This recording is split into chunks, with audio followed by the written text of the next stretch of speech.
Marcos geodésicos. Opa, tudo bom? Adenilson Giovannini por aqui. E vamos entender um pouco então de marcos geodésicos. Nós temos aqui, por exemplo, um marco geodésico clássico do IBGE. Esses marcos, vamos dizer, mais avantajados, que são os marcos do IBGE. E eu vou mostrar mais alguns marcos do IBGE. E depois vou falar um pouco de georreferenciamento de imóveis rurais e marcos geodésicos. Imagina então esses marcos. Aqui temos um outro desses marcos do IBGE, que são marcos mais avantajados.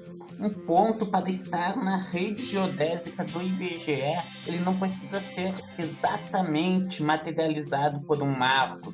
Nós temos, por exemplo, essa caixa de água, que é um ponto de referência para levantamentos do IBGE e não é um marco geodésico. Em cima da caixa de água tem um ponto de referência da rede fonealtimétrica do IBGE. Além disso, temos marcos em situações adversas. Veja, por exemplo, esse marco geodésico. Eu queria ter um marco assim em cima da minha casa. Brincadeiras à parte, esse é um outro marco geodésico do IBGE.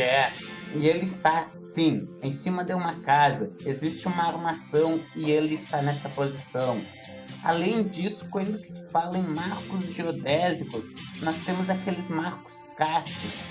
E, por exemplo, aqui tem mais alguns marcos do IBGE, e daí nós vamos diminuindo e chegamos a marcos mais clássicos, marcos do dia a dia dos profissionais de topografia. Todos devem obrigatoriamente serem levantados utilizando os receptores GNSS e obedecerem à acurácia para o referido levantamento. Temos também marcos geodésicos do Exército. Veja aqui o pessoal do Exército trabalhando em seus marcos geodésicos. Além disso, temos várias outras redes de marcos geodésicos. E também, como eu disse, os marcos utilizados pelos profissionais da área no dia a dia. E quanto à utilização de marcos geodésicos no dia a dia, principalmente em georreferenciamento de imóveis rurais, o que é que você tem para me falar, Adenilson? Boa pergunta! Aqui nós estamos no documento do CIGEF, né? Que é esse manual técnico de limite e confrontações. E veja aqui, nós estamos aqui na página, vamos ver aqui, página 16 dele. E aqui tem toda a parte de marcos geodésicos para processo de georreferenciamento.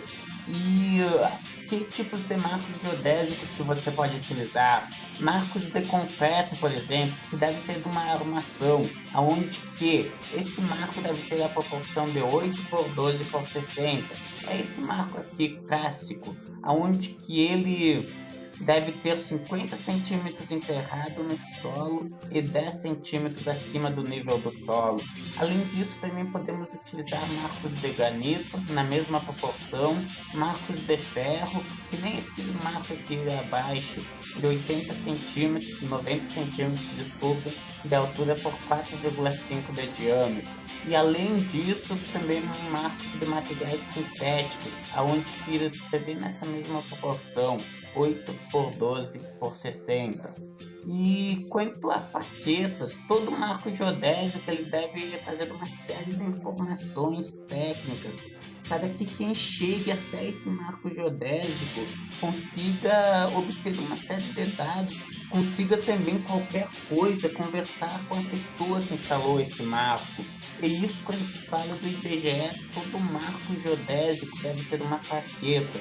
E essa plaqueta deve ser de material resistente. Que material? A norma técnica não fala.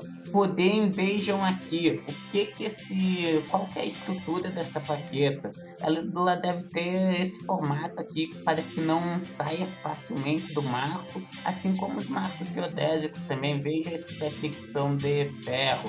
Eles devem ter essas incrustações para que esse marco seja difícil de ser arrancado.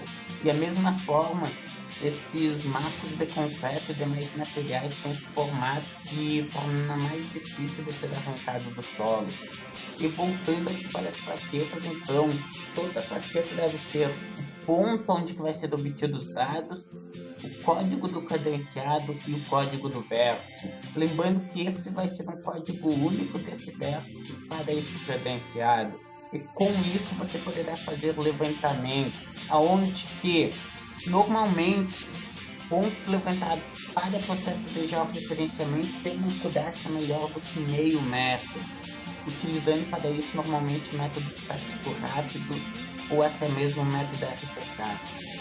E se você gostou desse vídeo, não deixe de baixar o e-book Os 5 Erros Fatais Cometidos por Profissionais de Topografia. Conheça esses erros e evite-os. Esses que são erros que detonam com suas chances de sucesso. E também não deixe de deixar o seu joinha, de dizer gostei, não gostei do vídeo, e de deixar o seu comentário aqui abaixo do vídeo. Eu vou colocar o link para você baixar o e-book aqui do lado e também vou colocar na descrição do vídeo. Muito obrigado pela sua atenção e até o próximo vídeo.